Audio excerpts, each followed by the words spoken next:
Hey my glam girls, welcome back to my channel. It's Chelsea, where we talk about all things glam and all things girly. So today we're doing a tinted moisturizer showdown, and we have the Nars. This is the Pure Radiant Tinted Moisturizer Broad Spectrum SPF 30 compared to the Makeup Forever Watertone Skin Perfecting Fresh Foundation, also with an SPF of 30. So we have both of these foundations on the face.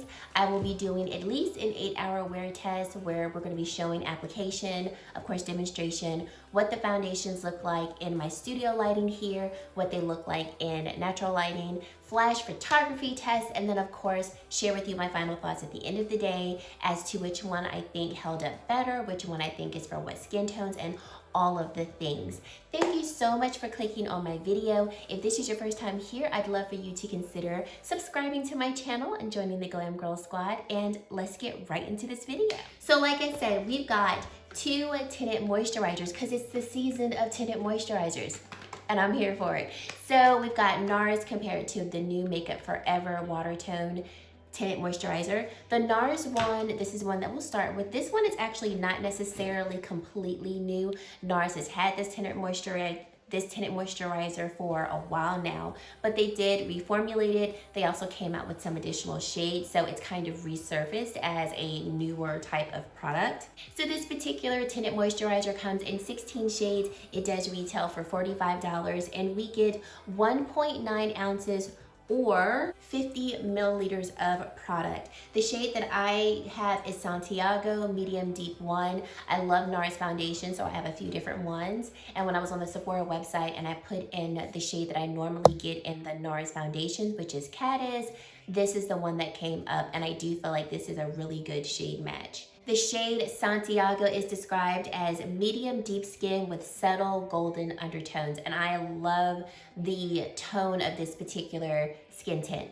To give you some more details about this particular product, it's a lightweight tinted moisturizer that hydrates and smooths the skin while brightening with vitamin C and protecting with an SPF of 30. So the finish is radiant. It is a cream formula, and it also has French Polynesian Copara, which is going to help to hydrate, condition, and refine the look of skin. So this particular skin tint, which I do like, is a little thicker. It definitely has a cream formula. I like that it's not too thin, because sometimes skin tints that are thin, this is just a preference, I feel like you really don't see anything on the skin. And I know it's a skin tint, but I still do want to see a little something. So I like that this is a cream and that we can actually get a little bit of coverage. It does say that this particular skin tint is buildable. So as you saw in the demonstration, you saw me apply one layer with a brush. I felt like when I blended it out with the brush, I felt like I got a pretty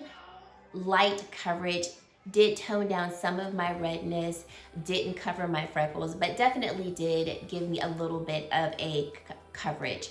I went in with my hands because it does suggest to use your hands when applying it. So I'm on the Sephora app, and I clicked on how to use, and it says to warm up the product with your fingertips and then press it into the skin. So I did use that to build up coverage, and I do think I was able to build up a little bit of coverage over my freckles.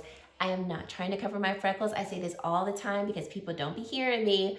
I'm not trying to cover my freckles. I love them, but it is very easy to see the buildability of a formula, of a foundation based on my freckles. So I do think we were able to build this to a lighter medium, but we're not building anywhere to like medium full coverage or anything. This is a traditional skin tint. Like I said, I really do like the formulation of this particular skin tint. I have had both of these foundations on my face for 4 hours, and as you can see, there's no dewiness to this particular type of skin tint. I do think the finish is radiant, but it's definitely not overly dewy. It's also not overly matte. Like, this is beautiful on the skin. It doesn't necessarily claim this, but I do feel like there's also a little bit of a blurring effect going on right around here. I feel like my pores are nice and blurred, and I just feel like this side of my face looks really nice and perfected. This is a skin tint that I could see if you applied with your hands, or applied a very light amount, you could definitely just wear this and be out the door. I do think this skin tint is formulated and suitable for all skin types, dry to oily, because after 4 hours of wear, this is not looking overly dewy. My skin does not look dry. It's a really nice skin tint. I have worn my mask multiple times throughout the day, and I don't see any wearing away of the skin tint from my mask. Now, granted, my mask does not hug my face tight. I'll show you the mask that I've been wearing. So you can see it's a cloth mask. It is pressed on my face. But it's also not like squeezing my face, but I don't have a ton of transfer in my mask, and as you can see, it is still sitting really nicely on the face. On to the Makeup Forever. So here's the Makeup Forever Watertone foundation. This also comes in 16 shades. It retails for $37, and we get 0.03 ounces or 40 milliliters of product. I have the shade Y434. And the shade Y434 is described as darker tan skin with golden undertones. Some other highlights about this particular foundation is it's a sheer skin tint that minimizes imperfections and adds hydration for up to 24 hours. So the coverage is light, the finish is radiant. This is suitable for what they're saying, normal, dry, and combination. And this, like I said, also has an SPF of 30. This particular skin tint is going to be silicone-free, oil-free, non-comedogenic, and safe for acne-prone and sensitive skin. It's going to claim to even the tone of your skin by blending seamlessly without settling into fine lines or any texture that is on the skin. I applied this one initially with my hands because when I went to the how-to part of the Sephora description, it says to use your fingers, and this is so watery. Listen, literally sounds like water in here. I mean, it is the Watertone foundation, so there you go. This, I believe, is replacing Makeup Forever's traditional, it was like water blend foundation. I never tried that one, but I do remember people loving that. So I believe that this is the reformulated and maybe more enhanced version of that one, because that one is no longer sold on the Sephora's website. I don't know if it's sold on Makeup Forever's website. When I applied this onto the back of my hand, it was so watery. And you can see from the demonstration, it is like trying to blend water on your face. I did not like blending it with my hands at all. No, sir. It was not my applicator of choice.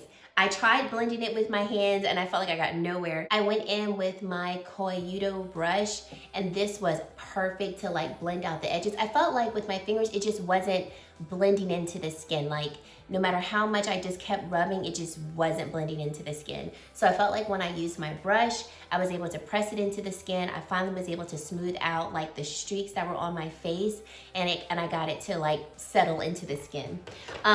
Being that this is a water-based formula, it kind of dried down a little fast. Not fast like you don't have time to work with it, but I didn't expect it to dry down as quickly as it did. So you definitely have time to blend it out, but it's also going to be one that once I used my brush, it definitely sunk into the skin really nicely and fairly quickly. So just putting that out there. In terms of its finish, this one also claims to have a radiant finish.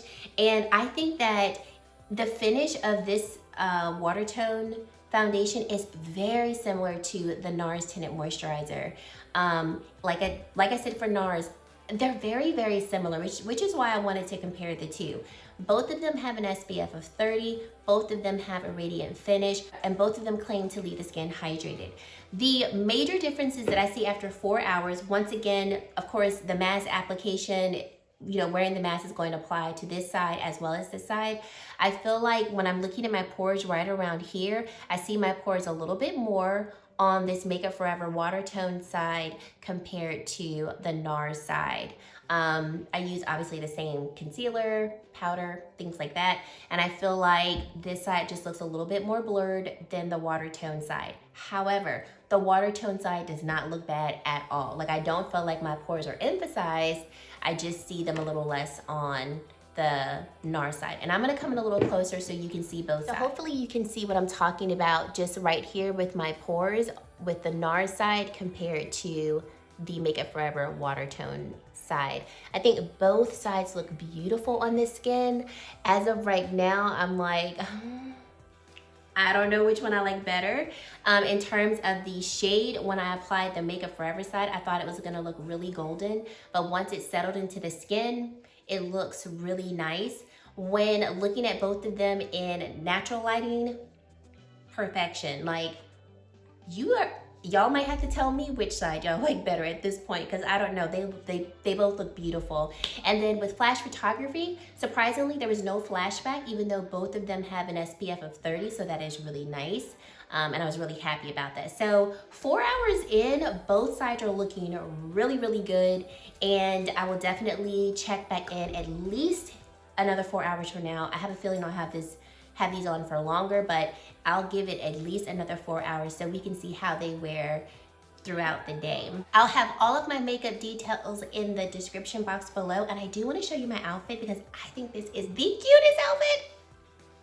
Hold tight. This outfit is from a brand called Branded by CB. It's a friend of mine that has a boutique, and I've been like picking up pieces here and there. So this is a crop top with matching Bermuda shorts. So these are the shorts. I'm trying to stand up on my tippy toes so you can see it. Very cute and comfy, lightweight. I love that you can wear the top off the shoulders. You can put it on the shoulders if you want. And I also like that the crop top is not too cropped. Like, if you don't mind having a little bit of a crop, here's it from behind. I don't think it's too much. I love tops like this. They're just nice and flowy and cute. So I will definitely link this in the D box if you're interested. I am wearing a large in this 2-piece, and last time I weighed myself, I was 158 pounds, just to give you an idea as to how much I weigh and the sizing of this.